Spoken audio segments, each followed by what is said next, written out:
টেলিভিশনের বিশেষ আয়োজন জুলাই 24 আপনাদের স্বাগত জানাচ্ছি। আমি হুমায়ুন কবির। দর্শক, বাংলাদেশের রাজনীতিতে এমন কিছু মানুষ রয়েছেন যাদের পরিচয় কেবল পদপদবি দিয়ে শেষ করা যায় না। রাজপথে দীর্ঘ আন্দোলন সংগ্রামের মধ্য দিয়ে তাদের মামলা হামলার মাধ্যমে তারা তাদের পরিচিতি হয়। আজকে আমাদের সঙ্গে রয়েছেন প্রধানমন্ত্রী রাজনৈতিক উপদেষ্টা, বিএনপির সিনিয়র যুগ্ম মহাসচিব এবং দলটির মুখপাত্র রুহুল কবির রিজভী। আমাদের মোহনা টেলিভিশনে আপনাকে স্বাগতম। আপনাদেরকেও অসংখ্য ধন্যবাদ।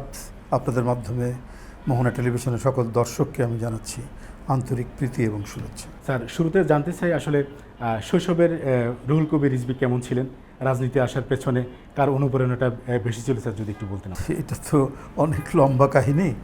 শৈশব অনেকটা লাজুক প্রকৃতিরই ছিলাম, তবে যখন কিছুটা জ্ঞান হয়, খবরের কাগজ পড়তে পারি, তখন যুদ্ধ দেখেছি। 71-এর যুদ্ধ। আমরা তখন বগুড়া শহরে ছিলাম। বগুড়া শহর থেকে যখন বিমান থেকে বোম্বিং হতো, আমাদের ছোটোবেলার স্মৃতি হচ্ছে যুদ্ধ দেখা এবং আকাশ থেকে যে বোম এসে পড়লে যে কি আওয়াজ হয়, আর মানুষের যে ছুটাছুটি। আমরা ওই ট্রেঞ্চ খুঁড়ে রাখতো, সেই ট্রেঞ্চের মধ্যে আমরা লুকোতাম। যাই হোক, এইরকম যুদ্ধ পরিস্থিতির মধ্যে আমরা প্রায় যখনই অ্যাটাক হতো তখনই আমরা বগুড়া শহর ছেড়ে চলে যেতাম। এই করতে করতে একটা পর্যায়ে আমরা আমাদের দেশের বাড়ি বগুড়া থেকে বেশ কিছুটা দূরে কুড়িগ্রাম জেলা, সেখানে আমরা চলে যাই। সেখানে চলে যাওয়ার পরেও ওই ভীতি, যুদ্ধের যে ভীতি, হানাদার বাহিনীর যে ভীতি, সেই ভীতির রেশটা কাটেনি। যাই হোক, কিছুদিন পরে দেশ স্বাধীন হয়ে যায়। এরপরের রাজনৈতিক ঘটনা প্রবাহ কিছুটা মুরব্বীদের কাছ থেকে শুনতাম, খাবার টেবিলে অথবা পাড়ার মধ্যে মুরব্বীরা আলাপ আলোচনা করতেন, তাদের কাছে জানতাম। আর ওই সময় বড় রেডিও ছিল আমার চাচার বাসায়। সেই রেডিওতে আমরা সব খবরাখবর পেতাম। বিবিসি এবং ভয়েস আমেরিকা সন্ধ্যার সময় শোনার জন্য অনেক লোকের ভিড়। যাই হোক, যুদ্ধ শেষে আমরা আবার বগুড়ায় ফিরে আসি। আমার বাবার কর্মস্থল ছিল বগুড়া শহরে, সেখানে আমরা ফিরে আসি। এরপরে সেখানে স্কুলে পড়ি। তখন এইভাবেই রাজনৈতিক ঘটনা প্রবাহ শুনতে শুনতে, দেখতে দেখতে এরপরে ম্যাট্রিক পাস করে চলে যায় রাজশাহীতে। তখন রাজশাহী হচ্ছে প্রধান শহর উত্তরবঙ্গের মধ্যে, ভালো ভালো কলেজ সেখানে। কলেজে ভর্তি হলাম। ভর্তি হয়ে ইন্টারমিডিয়েট যখন পাশ করি, তখন আমার কিছু বন্ধুবান্ধব যারা ছাত্র রাজনীতির সাথে যুক্ত ছিল, সবাই বামপন্থী ছাত্র আন্দোলনের সাথে যুক্ত ছিল। এদের সাথে কথা বলতে বলতে, আড্ডা মারতে মারতে আমি ছাত্র রাজনীতি জড়িয়ে পড়ি। তখন ছাত্র দল হয়নি। রাষ্ট্রপতি প্রেসিডেন্ট সাহেব তিনি তখন ক্ষমতায়। এই চোখের সামনে হানা ভোট দেখছি, তারপরে প্রেসিডেন্ট ইলেকশন দেখলাম। তো ওই হানা ভোটের সময় আমাকে কলেজের বিপ্লবী ছাত্র ইউনিয়ন নামে একটা সংগঠন, তখন মোটামুটি বেশ ভালো একটি সংগঠন ছিল, সেই সংগঠনের রাজশাহী সরকারি কলেজের আমাকে সাধারণ সম্পাদক করে। তো আমি তখন বামপন্থা রাজনীতিও বুঝি না বা অন্য রাজনীতিও বুঝি না। তো তারা কিছু আবার ক্লাস নিত, এই ক্লাসে মাঝে মাঝে যোগ দিতাম। তখন সেখানে নানাবিধ রাজনৈতিক আলোচনা হতো। সাম্রাজ্যবাদ কাকে বলে, সামাজিক সাম্রাজ্যবাদ কাকে বলে, ছোটদের রাজনীতি নামে একটা বই ছিল, সেই বই আমাদেরকে দেওয়া হতো পড়ার জন্য। সেখানে পুঁজিবাদ কাকে বলে, সমাজতন্ত্র কাকে বলে, এইসব কিছু ক্লাস নিতে কিছু কিছু তখন একটু বোধ বুদ্ধি আসলো রাজনীতির বিষয়ে। এরপরে 79 সালের ফেব্রুয়ারি মাসের দিকে রাজশাহীতে জাতীয়তাবাদী ছাত্রদল তৈরি হলো। আমারই বন্ধুবান্ধব যারা এই বাম সংগঠনের সাথে ছিল, এরা আবার অনেকে এটাতে যোগ দিল। তো এরকম খুব বুঝে শুনে যে যোগ দিয়েছি তা না। এই প্রথম ছাত্রদল রাজশাহী কলেজ শাখার আমি প্রথম যুগ্ম আহ্বায়ক হলেন। আমাদের একজন সিনিয়র বড় ভাই, তিনি আহ্বায়ক হলেন। ওনার ডাকনাম রুনু, সবাই তাকে খান বলে ডাক। এই হলো রাজনীতির শুরু হওয়া এবং ছাত্রদলে যোগ দেওয়া। এরপরে সেই বছরই আবার ইউনিভার্সিটি চলে আসলাম। ইউনিভার্সিটি তখন সংগঠন হয়নি। আমরা হবিবুর রহমান হলের একটা কক্ষে, সেখানে কয়েকজন ছাত্র মিলে ছাত্রদল হলো, জাতীয় ছাত্রদল ইউনিভার্সিটি কমিটি হলো। আমি সেই কমিটির প্রথম প্রচার সম্পাদক। এই ইউনিভার্সিটিতেই ছাত্র রাজনীতি আমার অ্যাক্টিভিটিস শুরু করলাম। প্রথমে একটু তারপর একটু বেশি, এই করতে করতে প্রেসিডেন্ট সাহেবের শাহাদাত বরণের ঘটনা, সেদিন আমরা ঢাকাতেই ছিলাম, আমাদের ছাত্রদলের কাউন্সিল হওয়ার কথা ছিল। এই দেখতে দেখতে আরও বেশি সম্পৃক্ত হচ্ছে দলের মধ্যে।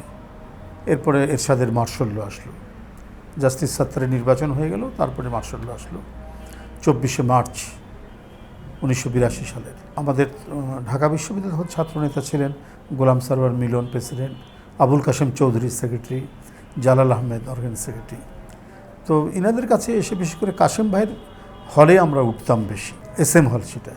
উনি তখন এরশাদ বিরোধী আন্দোলনের কথা বলছেন আমাদের, আন্দোলন করতে করতে। আন্দোলন কি সেটাও আমাদের অতটা জানা নেই। ওই 60-এর দশক মানে ছাত্র রাজনীতি করতে করতে যা শিখেছি, 60-এর দশকে ছাত্র আন্দোলন ইত্যাদি ইত্যাদি। তো যাই হোক, এই করতে করতে 16ই জুন সম্ভবত বা সেপ্টেম্বরে, আমার ঠিক মনে পড়ছে না, ঢাকা বিশ্ববিদ্যালয়ে একটা বিক্ষোভ মিছিল হলো সামরিক আইনের বিরুদ্ধে, এবং পুলিশ লাঠিচার্জ করেছিল। সেটা ওই দেখে উদ্বুদ্ধ হয়ে আমরা রাজশাহী ইউনিভার্সিটিতে প্রথম মার্শাল ল ব্রেক করলাম। মার্শাল ল ব্রেক করে রাজনীতির মানে বিরোধী রাজনীতিতে পা দিলাম। আমরা তো সরকারি দলে আসলাম, বিরোধী রাজনীতিতে পা দিলাম। আন্দোলন সংগ্রাম দেখলাম, আন্দোলনের সংগ্রামে এর মধ্যে 7 বার জেলে গেছি। এই 90 পর্যন্ত এরশাদের আমলে 7 বার রাজশাহী কেন্দ্রীয় কারাগারে গ্রেপ্তার হয়ে আমাকে নিয়ে যাওয়া হয়। এই যাই বেরিয়ে আসি। মানে এরশাদ বিরোধী আন্দোলনে যে সময় আপনি গুলিবিদ্ধ হয়েছিলেন, সেই দিনের কথা যদি একটু আমাদেরকে একটু বলতেন। হ্যাঁ, গুলিবিদ্ধ হয়েছিলাম এটা 84 সালের 22শে ডিসেম্বর। তো সেদিন খুব শীত ছিল, আমার একটা ব্লু সোয়েটার ছিল। আমরা সকাল থেকে মিছিল করতে বেরিয়েছি ভোরবেলায়, কারণ যে 48 ঘন্টার হরতাল ঘোষণা করেছে ঢাকা থেকে শ্রমিক কর্মচারী ঐক্য পরিষদ। তখন সকল শ্রমিকদের একটা সংগঠন হলো, সেটা সংক্ষেপে বলতে স্কপ। এই স্কপ নামেই খুব পরিচিত ছিল সারা বাংলাদেশে। তারা 48 ঘন্টা হরতালের ডাক দিল, এবং এরশাদ বিরোধী আন্দোলনে ওটাই সর্বোচ্চ সময় নিয়ে হরতালের ডাক। এই হরতালকে সমর্থন করলো দেশনেত্রী বেগম খালেদা জিয়ার নেতৃত্বে 7 দল আর হাসিনার নেতৃত্বে 15 দল, এবং ঢাকার সকল ছাত্র সংগঠনগুলো এটাকে সমর্থন দিল। তো ন্যাচারালি আমরা ওই সমর্থনে বেরিয়ে পড়লাম। ভোরবেলা থেকে আমরা পিকেটিং করছি, ইউনিভার্সিটির উপর দিয়ে যে রেল লাইন গেছে সেই রেল লাইনের উপরে আমরা ব্যারিকেড করছি, নানা ঘটনা করতে করতে ইউনিভার্সিটির মধ্যে ঢুকে পড়েছি, সীমানার মধ্যে রেল লাইন থেকে নেমে। এখন যেখানে মাদার বক্স হলের দ্বিতীয় বিল্ডিং বা দ্বিতীয় সারি, সেকেন্ড রোটা ওইখানে তৈরি হয়েছে, ওইখানটার কর্নারের উপর একটা ছিল, পুকুর ছিল কর্নারে, আর ফার্স্ট রো ছিল সামনে, ওইটা হয়ে গেছে। আর সেকেন্ড থার্ড রোটা তখনও হয়নি, ওখানে পুকুর পাড়ে দাঁড়িয়ে আছে। এর পাশে হচ্ছে বিস্তৃত সরিষার ক্ষেত, ডিসেম্বর মাসে সরিষা লাগায়, হলুদ ফুল হয়ে আসছে। ঠিক ওই সময় বুলেট এসে আমার পেটে ধাক্কা মারে। তো যাই হোক, বেঁচে উঠলাম আর কি। রাজশাহী মেডিকেল কলেজে নিয়ে গেল। এই ছাত্র রাজনীতির সফলতার জায়গাগুলো আসছে। 92 সালে এসে ছাত্র দলের নির্বাচিত প্রেসিডেন্ট হল। এইভাবে ছাত্র রাজনীতির ক্যারিয়ার করতে করতে তারপরে জাতীয় রাজনীতিতে আসলাম। 1988 সালে একবার আমাকে ম্যাডাম নিয়ে এসে ছাত্রদলের ভারপ্রাপ্ত প্রেসিডেন্টের দায়িত্ব দেয়। ওই সময় একটা কাউন্সিল হয়েছিল বিএনপি, ওবায়দুর রহমান সাহেব চলে যায়, আব্দুল সালাম তালুকদার মহাসচিব হন, ব্যারিস্টার আব্দুল সালাম। তো সেই সময় যে নির্বাহী কমিটি হয়, আমি 88 সালে সেই নির্বাহী কমিটিতে ঢুকি। ছাত্রদল থেকে 3 জন, আসাদুজ্জামান রিপন প্রেসিডেন্ট, এরপরে আমানুল্লাহ আমান, এরপরে আর আমি ভারপ্রাপ্ত প্রেসিডেন্ট আমি। এই 3 জন আমরা একই সাথে নির্বাহী কমিটির সদস্য হলাম 88 সালে। এরপরে তো আবার প্রেসিডেন্ট হলাম, 90-এ ভিপি হলাম, প্রেসিডেন্ট হলাম। চলতে লাগলো, চলতে এই দীর্ঘদিন ছাত্র রাজনীতি শেষ হলো বিএনপি করি। 96 সালে ম্যাডাম আমাকে স্বেচ্ছাসেবক দলের প্রেসিডেন্ট করলেন। এই স্বেচ্ছাসেবক দলের প্রেসিডেন্ট হলাম 96। ওই স্বেচ্ছাসেবক দল নিয়ে কাজ করি। এই করতে করতে 2002-03 সালের দিকে আমি সহদপ্তর সম্পাদক করা হয় আমাকে। এই সহদপ্তর করার পর 2006 সালে যখন 111 হলো, 2007 যখন কেউ নেই, ওই সময় আমাকে ভারপ্রাপ্ত দপ্তর সম্পাদক দেওয়া হলো বিএনপি দিয়ে। এরপরে যখন 2008-এ ম্যাডাম বেরিয়ে আসলেন, তখন আমাকে পূর্ণাঙ্গ দপ্তর সম্পাদক দিলেন, এবং 2009 সালে আমি যুগ্ম মহাসচিব এবং দপ্তরের দায়িত্বে সেই থেকে আছি। পরে সিনিয়র যুগ্ম মহাসচিব এবং দপ্তরের দায়িত্বে, এইভাবেই চলছে আমার দীর্ঘ রাজনৈতিক জীবনে। আপনার অনেক সহকর্মী অথবা অনেক ছোটো ভাই আমরা দেখেছি যে MP হয়েছেন, মন্ত্রী হয়েছেন, কিন্তু আপনি ওই জায়গায় আপনি যান না, ইচ্ছাকৃত যান না, আমরা যতটুকু জেনেছি। না, ইচ্ছাকৃতভাবে না, আমি চেয়েছি কিন্তু পার্টি দেয়নি। আমরা দেখেছি যে অর্থাৎ ব্যক্তির যে প্রাপ্তির থেকে আপনার দলের সংগঠনের প্রতি আপনার গুরুত্বটা বেশি ছিল। না, সেটা সবসময় মনে করেছি। মানে আমি ছাত্র রাজনীতি থেকে গড়ে উঠেছি, তো নিশ্চয়ই আমি তো আমার সব কাজের মধ্যে নিজের ক্যারিয়ার করতে চাইবো। নিশ্চয়ই MP হতে চাইবো। এমপিটা একটা রাজনৈতিক ক্যারিয়ার উত্থান। মন্ত্রী হওয়া না হওয়া, মন্ত্রী তো যে কাউকেই সরকার করতে পারে যে কোনো সময়, কিন্তু MP হওয়াটা একটা পার্ট অফ ক্যারিয়ার একজন যে রাজনীতিকে ব্রত হিসাবে নিয়েছে, এটা টার্গেট থাকে। কিন্তু পাইনি বলে যে মন খারাপ করে থেকেছি, অথবা আমাকে পেতেই হবে, না পেলে আমি শেষ হয়ে যাব, এই ভাবনা চিন্তা নিয়ে আমি কখনো কাজ করিনি। আমি সবসময় চেয়েছি, কিন্তু দেওয়া হয়নি, পার্টি মনে করেনি, আমাকে দেয়নি। তাতে আমি একটু মন খারাপ হলেও কিন্তু সেটাতে আমি কখনো ভেঙে পড়িনি। আমি নতুন নতুন উদ্যমে কাজ করেছি, এবং আমি মনে করেছি দল যখন যেটা মনে করবে সেটা করতে পারে। দল আমাকে হয়তো বিবেচনা করেনি যে আমি হয়তো এখনও এই পদের জন্য উপযুক্ত না। আমরা দেখেছি যে অতীতে আসলে যখন আওয়ামী লীগ সরকারের দুঃশাসন, চতুর্দিকে দেখা গেছে যে আপনাদের কোনো ধরনের সভা সমাবেশ মিছিল মিটিং করতে পারেন না, কিন্তু আপনি নয়াপল্টনের কেন্দ্রীয় কার্যালয় থেকে অর্থাৎ দল পরিচালনা করেছেন।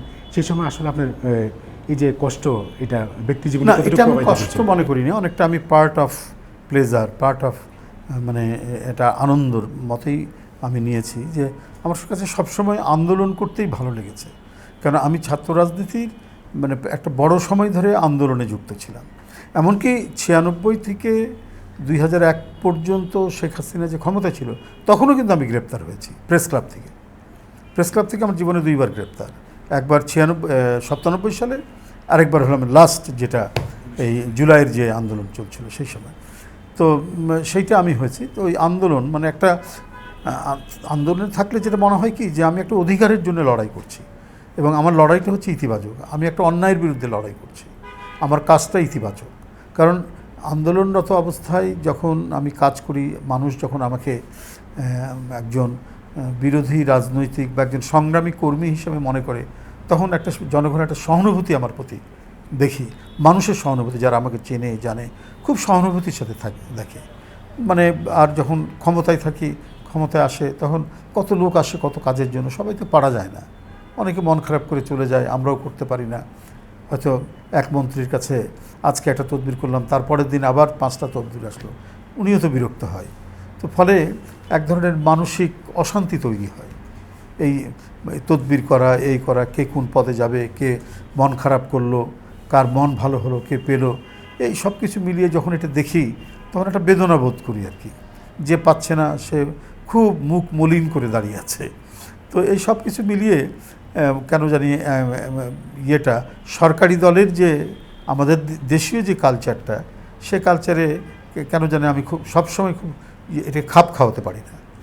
এটা আমার সবসময় এটা হয়েছে, সব বেলায় হয়েছে আর কি। দর্শক, চলুন দেখে আসি রাজপথে লড়াকু এই জাতীয়তাবাদী সৈনিকের একটি তথ্যচিত্র। রাজনীতির মঞ্চে কেউ হন ক্ষমতার মুখ, কেউ ইতিহাসের সাক্ষী, আবার কেউ হয়ে ওঠেন প্রতিরোধের ভাষা। বাংলাদেশের রাজনীতিতে এমনই একটি চরিত্র অ্যাডভোকেট রুহুল কবির রিজভী। দীর্ঘ রাজনৈতিক জীবনে আন্দোলন, গ্রেপ্তার, কারাবরণ, সংবাদ সম্মেলন, তীক্ষ্ণ বক্তব্য সব মিলিয়ে তিনি আজ দেশের অন্যতম পরিচিত রাজনৈতিক মুখ। জুলাই গণ অভ্যুত্থানেও তিনি ছিলেন ইস্পাতের মতোই দৃঢ়।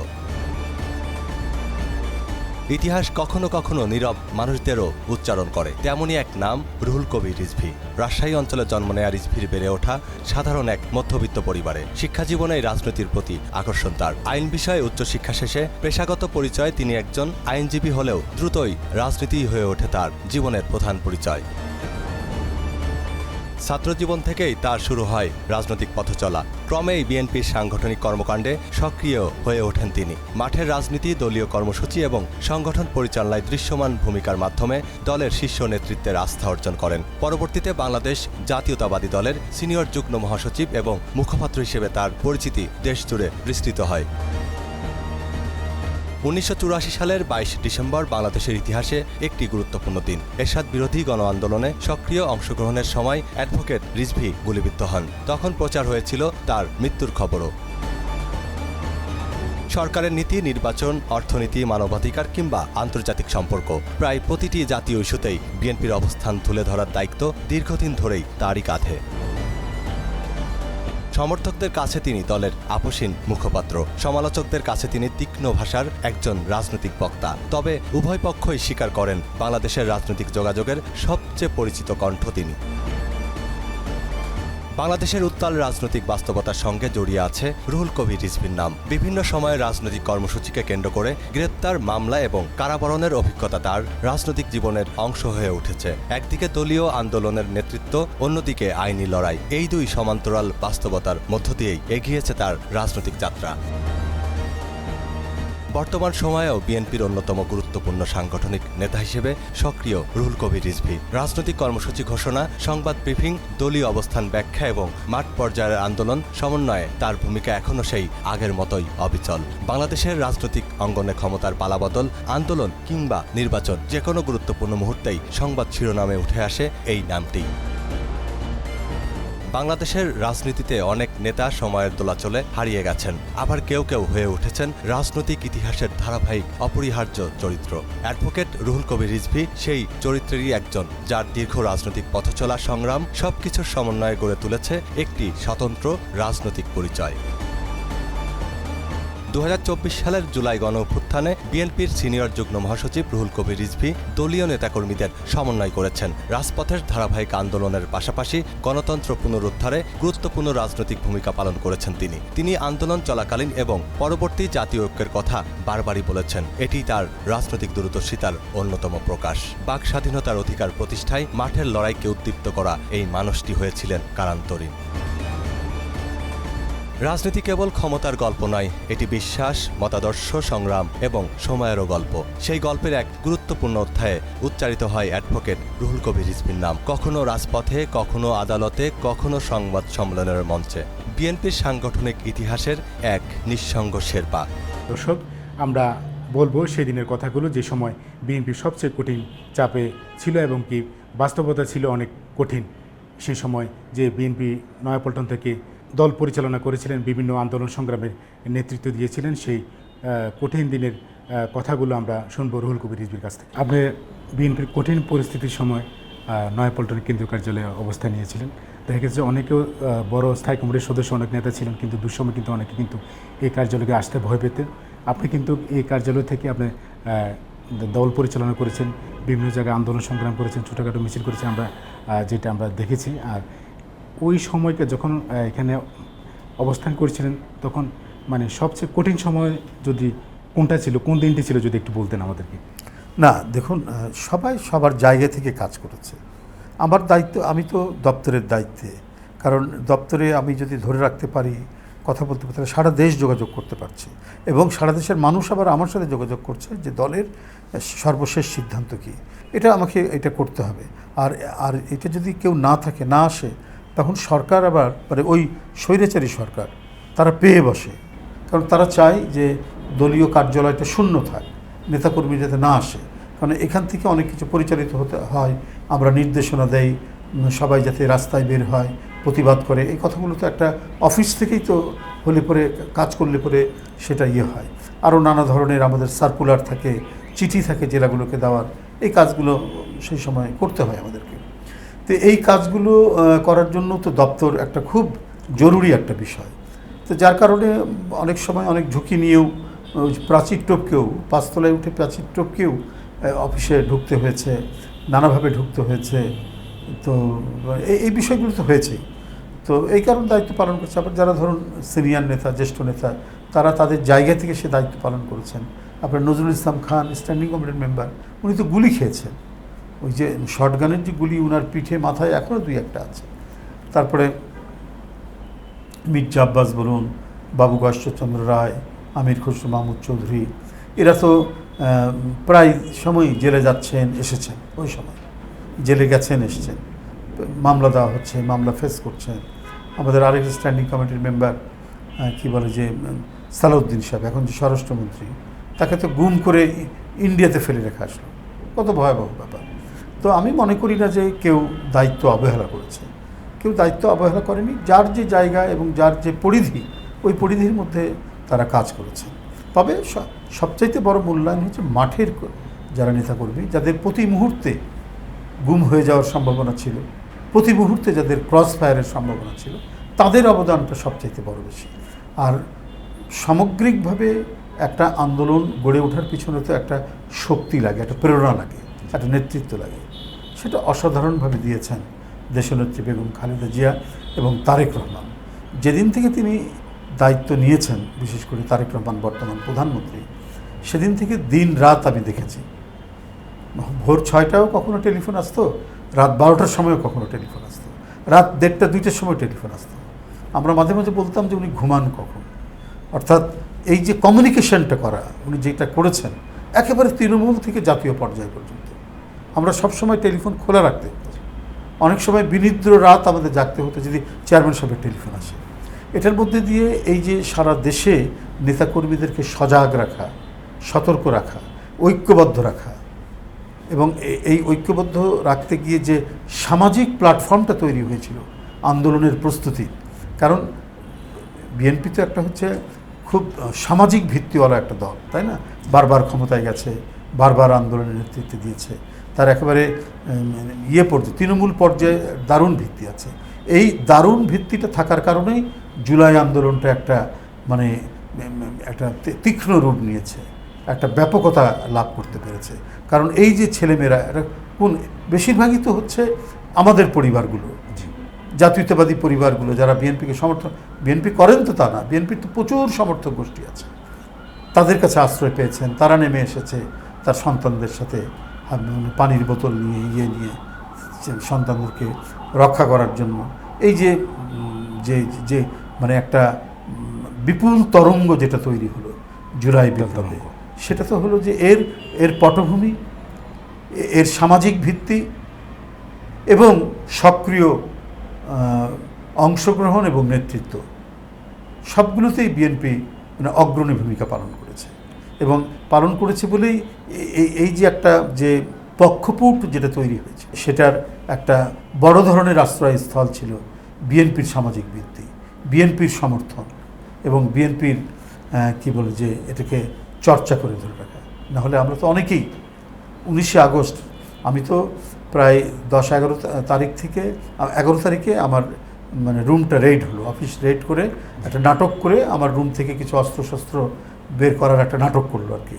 হ্যাঁ, তো আমার রুমে তো আপনারাও আসেন, সবাই আসেন, দেখেন যে কী থাকে, বই ছাড়া আর কী থাকে। তারপর বুঝলাম যে সরকার এখন একটা হার্ড লাইনে যাবে, বড় ধরনের ক্র্যাকডাউনে যাবে।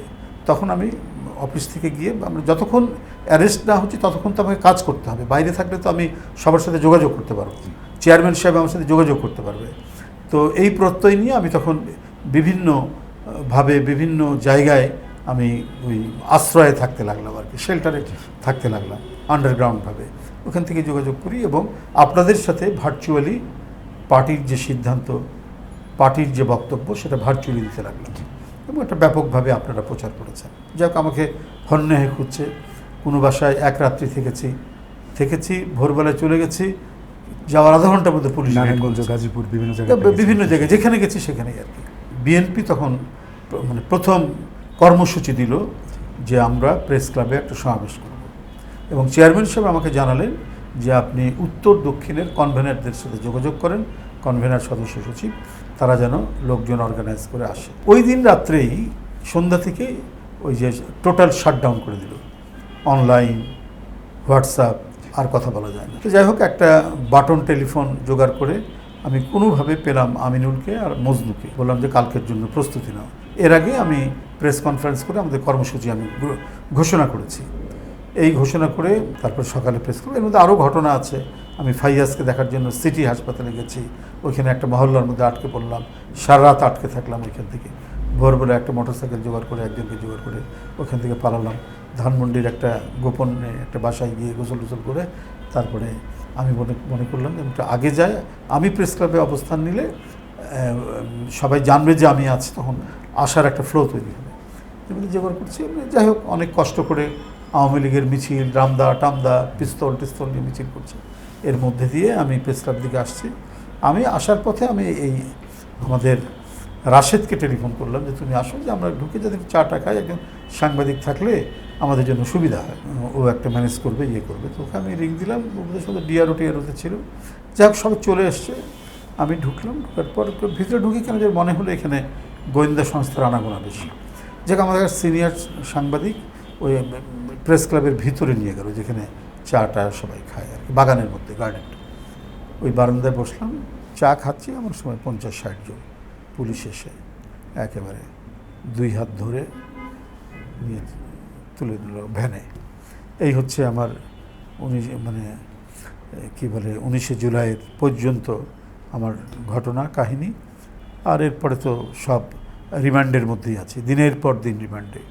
প্রথম একদিন দিয়ে জেলখানে নিয়ে গেল, তারপরে 7 দিন পর আবার নিয়ে আসলো, 3 দিন রিমান্ড। এই রিমান্ড চলতে লাগলো, আর অসংখ্য মামলা দিল একবারই। কি বলে যে মেট্রো রেলের পোড়ানো থেকে শুরু করে যা ঘটেছে সব মামলা দিচ্ছে। আর বারবার রিমান্ডে নিলে তো আমাদেরকে আগে কিছু বলতো না, আমরা বসেই থাকতাম, শুয়ে থাকতাম। আর এবারে হলো যে রিমান্ডের নামে আসল রিমান্ড, জিজ্ঞাসাবাদ, এডিশনাল এসপি, তারপরে খুব সন্ডা গুন্ডা টাইপের লোকজনকে বসিয়ে রাখে, ভয় দেখায়, সাইকোলজিক্যাল ভয় দেখায়। ওখানে নাই, আবার আরেকটু দূরে আরেকজন ডিবির অফিসারের রুমে নিয়ে যায়। এই করতে করতে দিন কাটছিল। তো 3 তারিখে আমাদের মনে হলো যে, কেন জানি মনে হলো এবার আর সরকার থাকবে। এর মধ্যে 1 দফার আন্দোলন শুরু হলো, আমাদেরকে ভোরবেলায় কোর্টে তুললো, কোর্টে আমাদেরকে আবার জেলে ফেরত পাঠালো। 5 তারিখে তো আমরা শুনলাম, যখন সকাল 9টা-10টার দিকে শুনলাম যে সেনাবাহিনীর প্রধান বক্তব্য রাখবে 1টা-1.5টার সময়, তখন বুঝলাম যে আর এই সরকার নেই। মানে আমরা দেখেছি আসলে সবার অংশগ্রহণে কিন্তু জুলাই আন্দোলনটা হয়েছে, একদম শ্রমিক থেকে মজুর মানে সবাই নেমেছে, সর্বস্তরের মানুষ। দেখতে পাচ্ছি যে আসলে এই জুলাইটাকে একটি দল নিজেদের একক কৃতিত্বের দাবিদার, তারা বলছে, তারা এটার পেছনে তারাই এককভাবে সত্যের অপলাপ। আর এগুলো বললে পরে হয় কি, আর আরও জনগণের কাছে, সাধারণ মানুষের কাছে খেলো হয়ে যায়। আমরা চলে এসে শেষ পর্যায়ে, আসলে আপনার রাজনৈতিক জীবনে এমন কোনো সিদ্ধান্ত আছে কিনা সেটার জন্য এখন আপনি আক্ষেপ করেন, অথবা এটা ভুল সিদ্ধান্ত ছিল, এইভাবে না হলে এটা হতে পারতো, এমন কোনো আবেগ অর্থাৎ আক্ষেপ আছে কিনা আপনার? সেরকম ওইরকম আক্ষেপ নাই, তবে ছোটোখাটো কিছু বিষয় তো সবসময় হয় যে এইভাবে না করলে ওইভাবে করলে বোধহয় ভালো হতো। মানে আপনার রাজনীতি জীবনে তো আমরা শহীদ প্রেসিডেন্ট জিয়া রহমানকে আপনি দেখেছেন, মরহুমা বেগম খালেদা জিয়া, এবং কি এখন বর্তমান প্রধানমন্ত্রী দলের চেয়ারম্যান তারেক রহমানের, তাদের এমন কোনো শিক্ষা আছে কিনা আপনার এখন আপনাকে পরিচালিত করে? যেটা একসাথে যদি একটা কমন কথা বলি 3 জনের, সেটা হলো যে বিএনপির হচ্ছে মানে ক্রেডিট এটাই, গর্ব এটাই, যেটা অন্যদের সাথে মেলে না, যে মানে কমিটমেন্টটা রক্ষা করে, কমিটমেন্টটা শিফট করে না, যা বলে সেটা রক্ষা করে। শহীদ জিয়া তো নিঃসন্দেহে উনি আমাদের এই জাতীয়তাবাদী দর্শনের জনক, এদেশের নানা পথ তিনি দেখিয়ে গেছেন। একজন রাষ্ট্রনায়ক কীভাবে ব্যক্তিগতভাবে সৎ থাকতে হয় সকল প্রলোভনের সামনে, কীভাবে সৎ থেকে দেশের উন্নয়ন করা যায়। এবং উনার সময় তো দেশের অর্থনৈতিক অবস্থা তো খুব ভালো ছিল না, কিন্তু সেই অর্থনৈতিক ব্যবস্থাকে তিনি উন্নত করেছেন তার প্রচেষ্টার মাধ্যমে, তার চিন্তাধারার মাধ্যমে, তার কর্মের মাধ্যমে। তার সহধর্মিণী বেগম খালেদা জিয়াও একই রকম। মানে বিএনপির এটাই হচ্ছে একটা বড়, মানে আমি বলবো যে গৌরব দান করে বিএনপিকে অন্যান্য রাজনৈতিক দল থেকে, যে ওরা চট করে শিফট করে, কিন্তু বিএনপি কিন্তু তার জায়গা থেকে শিফট করে না, এবং যেটা অঙ্গীকার করে সেটা রক্ষা করা। এবং বিএনপির যে পলিটিক্যাল ফিলোসফি, সেই ফিলোসফি অনুযায়ী এগিয়ে যাওয়া, সেখানটা কোনো কম্প্রোমাইজ করে না। এটা আপনি দেখবেন বেগম খালেদা জিয়ার বক্তৃতাগুলো যদি আপনি স্টাডি করেন, এবং তারেক রহমান সাহেবের বক্তব্যগুলো যদি স্টাডি করেন, এবং জিয়াউর রহমান প্রথম ক্ষমতায় এসে দেশের শত্রুমিত্রকে এটা চিহ্নিত করে যে বক্তব্যগুলো রেখেছেন, এবং উন্নয়ন উৎপাদনের জন্য সেই বক্তব্যগুলো রেখেছেন, দেখবেন যে একটা আপনি কমন আউটলাইন পাবেন, 3 জনের মধ্যেই একটি কমন আউটলাইন পাবেন। এটাই হচ্ছে বিএনপির গৌরব, এটাই হচ্ছে বিএনপির সম্পদ, এবং এই কারণেই একটা বিপুল জনগোষ্ঠী বিএনপিকে সমর্থন করে। দর্শক, রুহুল কবির রিজভী রাজনীতির জীবন আমাদেরকে শেখায় রাজনীতি কোনো লাভ ক্ষতির খতিয়ান নয়, এটি একটি দেশপ্রেম, দল ও আদর্শের প্রতি দায়বদ্ধতা। রুহুল কবির রিজভীর জীবনে এমন ত্যাগ স্বীকার করেছেন দলের জন্য, যা কোনোদিন ভোলার মতন নয়। 24-এর গণঅভ্যুত্থানের নতুন বাংলাদেশে রিজভীর যে অবদান, সেই অবদান জাতি শ্রদ্ধা ভরে মনে রাখবে। দর্শক, শেষ করছি আজকের এই আয়োজন। আগামীতে দেখা হবে কোনো এক নতুন গুণীজনকে নিয়ে। সে পর্যন্ত ভালো থাকুন, সুস্থ থাকুন, মোহনা টেলিভিশনের সঙ্গে থাকুন।